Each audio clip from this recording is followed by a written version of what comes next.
നമസ്കാരം. 2024 ലോക്സഭാ തെരഞ്ഞെടുപ്പിനിടെ ഉത്തർപ്രദേശിൽ സമാജ്വാദി പാർട്ടിക്ക് കനത്ത തിരിച്ചടി നേരിട്ടിരിക്കുകയാണ്. സമാജ്വാദി പാർട്ടിയിൽ നിന്നും കൂടുതൽ മുതിർന്ന നേതാക്കൾ ഇപ്പോൾ ബിജെപിയിലേക്ക് ചേക്കേറുകയാണ്. സമാജ്വാദി പാർട്ടിയുടെ മുൻ MLA ആയ ജയ് ബജയും ബൽറാം യാദവും ജഗത് ജയ്സ്വാളും ഉൾപ്പെടെയുള്ള ആളുകളാണ് ഉത്തർപ്രദേശിൽ ഇപ്പോൾ BJP നിരയിലേക്ക് വന്നിരിക്കുന്നത്.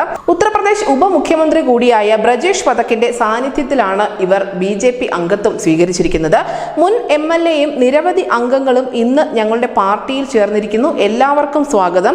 എല്ലാവർക്കും ഇനി ഒരുമിച്ച് നിന്ന് പ്രവർത്തിക്കാം. ഇനി മുതൽ എല്ലാവരുടെ കൈകളിലും വലിയ ഉത്തരവാദിത്തങ്ങൾ ഉണ്ട് എന്നുകൂടി ബ്രജേഷ് പഥക് അവരെ ഓർമ്മിപ്പിക്കുകയുണ്ടായി. പ്രധാനമന്ത്രി നരേന്ദ്രമോദിയുടെ നേതൃത്വത്തിൽ BJPയിലൂടെ വികസനം ജനങ്ങളിലേക്ക് എത്തിയിരിക്കുന്നു. ഇന്ത്യയെ വികസിത ഭാരതമാക്കാൻ നിങ്ങളുടെ ഭാഗത്തു നിന്നും എല്ലാ തരത്തിലുള്ള പങ്കാളിത്തവും ഉണ്ടാകും എന്ന് ഞങ്ങൾ പ്രതീക്ഷിക്കുന്നു എന്നുകൂടി ഇദ്ദേഹം പറയുന്നു. ഉത്തർപ്രദേശിൽ ഒന്നാം ഘട്ട വോട്ടെടുപ്പ് നടന്നത് ഏപ്രിൽ 19-ാം തീയതിയായിരുന്നു. രണ്ടാം ഘട്ട വോട്ടെടുപ്പ് ഏപ്രിൽ 26-ന് നടന്നു. അടുത്തതായി സംസ്ഥാനത്ത് 3, 4, 5, 6 എന്നീ ഘട്ടങ്ങളിലായി വോട്ടെടുപ്പ് നടക്കുന്നുണ്ട്.